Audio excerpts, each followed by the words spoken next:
My name's Matt Jacobs, I'm a filmmaker and photographer, and this film is about some of the techniques that I use underwater.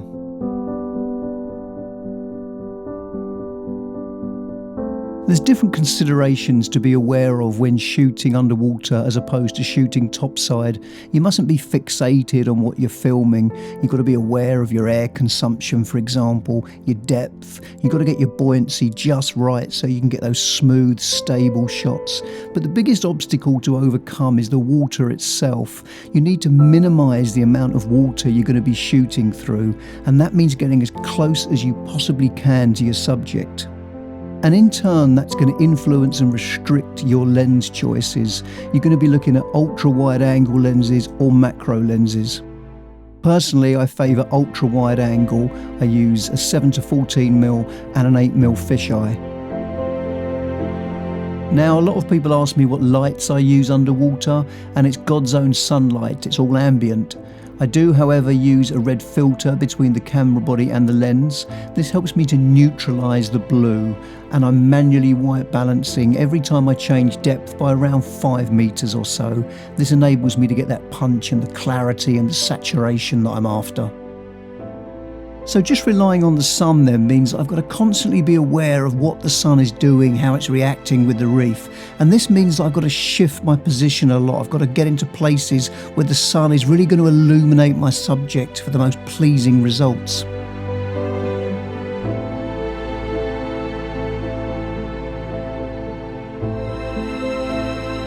I exclusively use Panasonic LUMIX cameras, and my choice underwater is the GH5. I choose this because it has incredible video specification, but it also allows me to switch effortlessly to stills mode as well.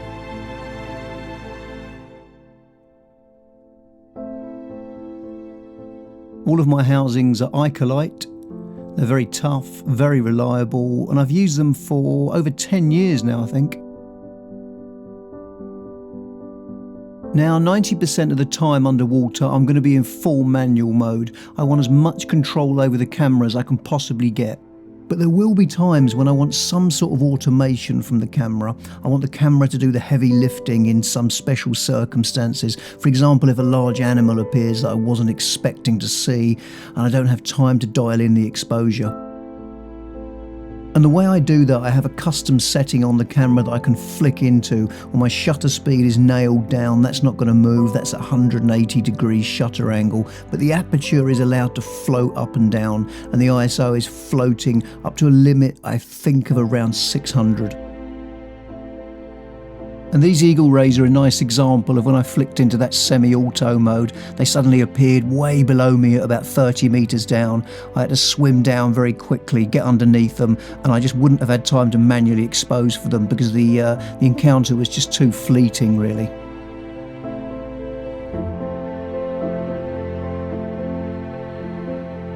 Many people ask me if I use log underwater as a profile. I don't, for many different reasons. The main one being is that I shoot at very high frame rates underwater, and that limits me to shooting 8-bit internally, and you can't really shoot log at 8-bit.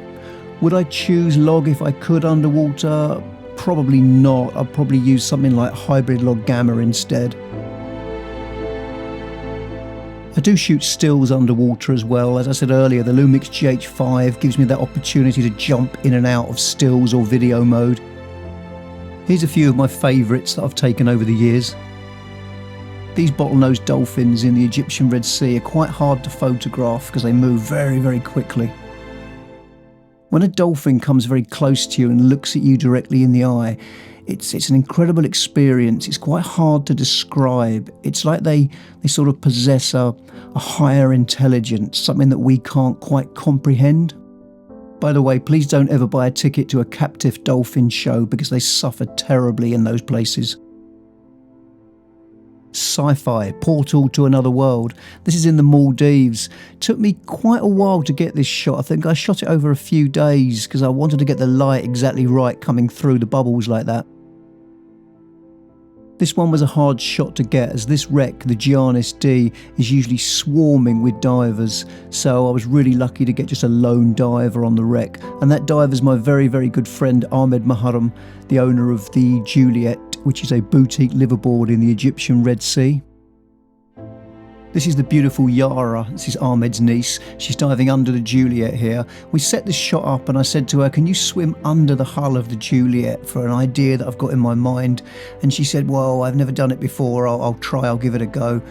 She done it, she surfaced and I said, yeah, I think I got it, but can you do it again for safety? And she looked at me and said, absolutely not, no way. But I looked back and I got the shot. And this was actually shortlisted for the British Photography Awards. This is my good friend Sammy on the bow of the SS Thistlegorm in the Egyptian Red Sea. We set this shot up, we knew what we wanted to do, but stupidly we did it at the end of the dive when we had no air left and the current was raging. We really should have done it at the beginning of the dive to give us loads more time to get it really right.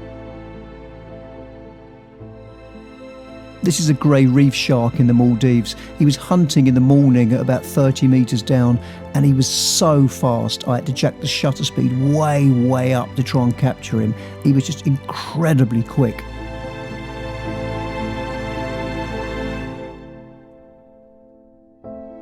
I really like this one. This one's of Ahmed. I was surfacing, I was about 3 or 4 metres down and he jumped in next to me to cool off and I turned round, clicked off a few shots and got this one. And here's the wonderful eagle rays again that you saw earlier. You can see here how I switch between stills and video. Now when you're filming underwater, you really want to be shooting at the eye level of your subject or below it. If you get underneath it, you're going to get these wonderful dramatic shots. That way you'll put the viewer in the thick of the action. You'll give them a really immersive experience. Don't ever shoot from above. If you shoot from above, you'll get amateurish looking shots. Your subject will be lost against the reef. So at the eye level of your subject or underneath, that's how you're going to get these wonderful dramatic shots.